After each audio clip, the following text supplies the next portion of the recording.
The reproductive organs of girls and boys become functional after adolescence. As they enter the adulthood, their organs are functional. That means they can have babies, they can have intimate sexual relations with each other. And actually, if you go by our ancient history, in India especially, child marriages were a reality. Even today in villages, child marriage is there. Then why is government saying that that's not done? It's illegal. The girl should be at least 18 and the boy 21. Why do we say that the sexual relations should be only within the marriage and with only one person? Are we only being conservative? Is it old fashioned? It has a scientific reason. In class 9 you studied about diseases. Now if bacteria and virus can enter through air, water, food, then what about direct contact? And that also an intimate contact like sexual contact. Obviously the chances are more, and there are many sexually transmitted diseases. The bacteria can cause diseases like gonorrhea, syphilis, which are extremely painful. Blisters appear on the private parts. And in the case of virus, we all know about AIDS. These are bacterial diseases and this is viral disease.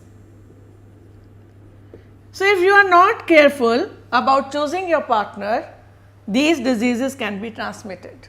That is one problem. Second problem is, if you are not physically, mentally and emotionally, and even you can say economically matured, independent, developed, then what is going to happen? There are chances that sexual intimacy will lead to pregnancy. Pregnancy would mean a child. Can an adolescent who is still studying, still growing, take care of another small child? Probably no. When we had joint families, the parents took care of the young children, but now we don't have.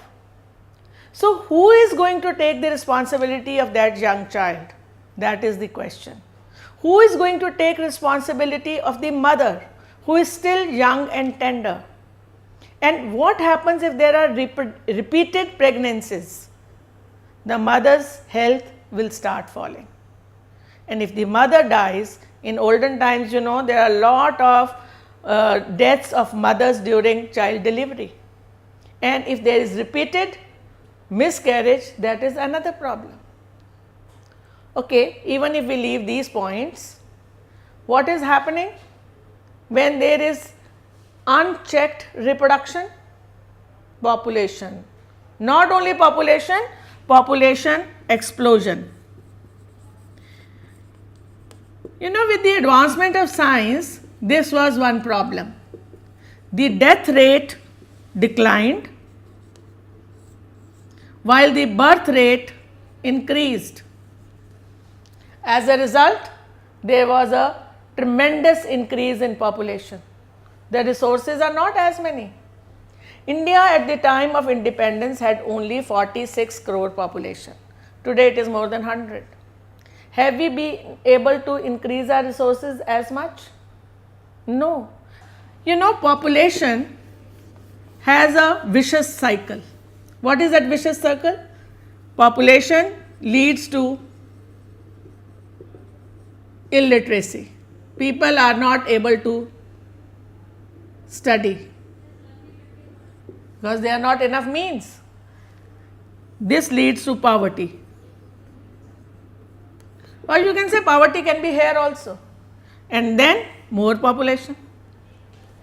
So when people are not educated, they don't know how to have birth control, there will be increase in population, and which will mean poverty, and a country or this world cannot really prosper if there is unchecked growth of population.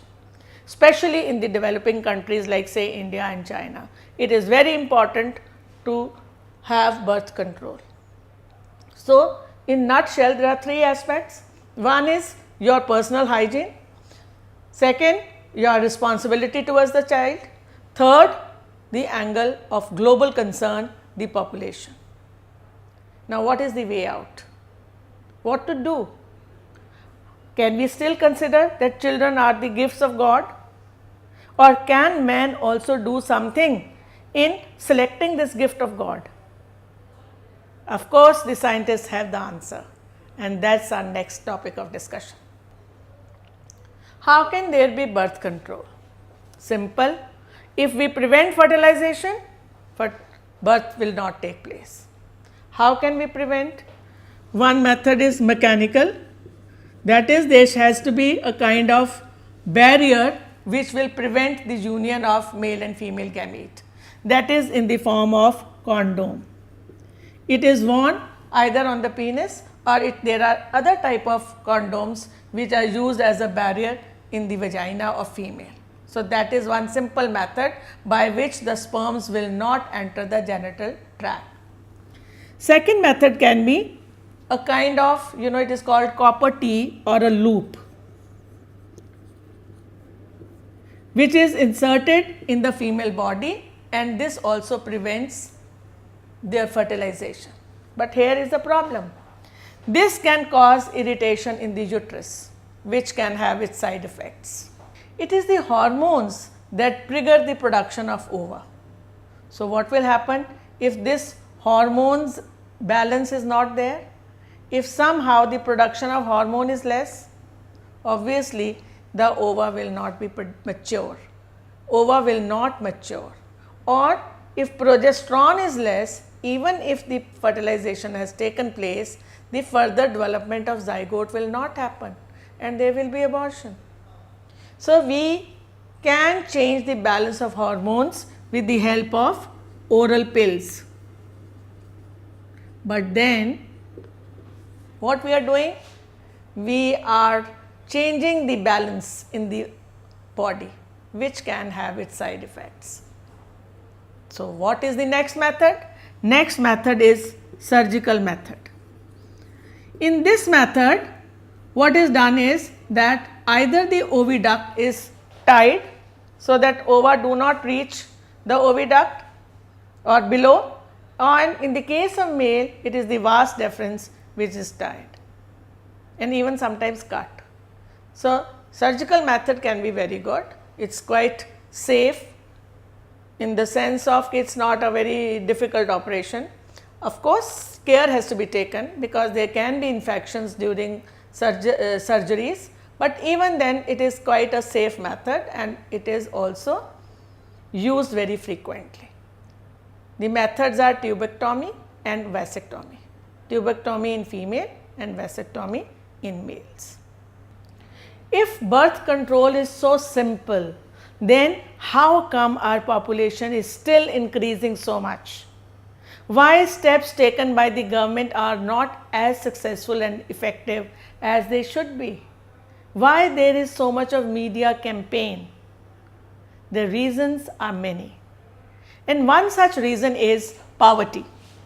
When people are poor, they think that more children means more hands to work, but they forget it also means more mouths to be fed. That is one problem. Then illiteracy is another problem. They think that children are a gift of God and we should not meddle with that. They do not even know about these simple methods, so they do not take care, right. Then socio-religious reasons. Even people who are educated, they also refuse to take certain steps. One reason for that was that they thought that it is very mandatory to have a male child, because male child is the one who is going to provide nirvana, who is going to perform the last rites, who is going to take care during the old age. And so, even if they wanted to have a planned family, they kept on producing children till there was a male child in the family. Now, that created another problem. In meanwhile, of course, you can't say in meanwhile, simultaneously, there was another method of birth control, which is abortion. If the child was unwanted, there could be a medical termination of pregnancy done surgically. But then if there is a repeated miscarriage, that can also be very drastic and very disastrous for the mother. So, repeated abortions are not a good idea. So, what to do? They want a boy also and they don't want too many children also. So, they started misusing. What started as just simple method to diagnose if there is any genetic disease ended up as the sex determination, or you can say selection of the sex of the fetus. This was worse than, you can say, killing of a girl child as was prevalent in medieval India. It was killing of the female fetus, the female feticide, by the method called amniocentesis, which of course in the beginning people thought it was great, but then it totally changed the balance, the ratio between the male and the female in a society. In many of our states, the number of females is now much less than the males. So, our government understood this. They have banned this selective sex selection. It is illegal to undergo this, but even then some people do it, but that is going to cause lot of problems for our society. So, these are some of the reasons because of which our family planning method is not so successful. But even then, we are at it, the government is at it, people are being made aware of various methods. These things are easily available, and so that the birth control can be there. And also the sexual hygiene is very important. Now, see how the laws are important for our own welfare. Now, you understand why the marriage age is important, why having sex with one known person is important, because we know the general health of that person, and as a result we will prevent any sexually transmitted disease. The girls will not conceive before they are emotionally, financially, physically, mentally independent. So, keeping all these things in their mind, our ancestors created certain social laws. They may not have explained to us scientifically, but at least today we can, and that is the reason why these social laws are important. But wherever they have only led to confusion, they have led to wrong ideas, there they must be stopped, like child marriage, like having repeated children or repeated abortions. Leaving at this note, I would wish all the best to everybody, to our country, so that we are healthy and we are happy. The reproductive health is very important. I like to call it sexual hygiene. Just as hygiene for the body is important, for the community is important, similarly for the reproductive system also it is very important. And for that we need to have marriage with one person, that means sexual contact within marriage and with one person. That is also a way to prevent sexually transmitted diseases like AIDS. Then also marriage after a certain age, like our government says 18 years for girls and 21 years for boys, or it can be even more. Why? Because by then the girls and the boys are physically and mentally matured, emotionally responsible, and also economically independent. They are in a position to take the responsibility of a child. Another important feature is that it is not that you can prevent the responsibility of child. You can say that we can use condoms or we can have abortions, but even they have repercussions. Even they meddle with our health. So, sexual hygiene also means that we should not unnecessarily avoid pregnancy. The idea is not only avoiding pregnancy as it is in the Western world. The idea is to be socially responsible, to be responsible towards our body. That is what is body hygiene or the reproductive hygiene. Then another feature, that no selection of sex through the amniocentesis that will imbalance the social balance, the ratio between male and the female, that will have another set of problems. See, in this world, in our body, in this entire ecosystem, the crux is the balance. The balance is very important everywhere. That means we have to have a centered behavior. Everything has to be centered. The ratio between male and female is also part of that balance, and that can be maintained if we don't meddle with nature. So that is why from time to time our government makes laws like the age for the marriage, law against amniocentesis, that is female feticide.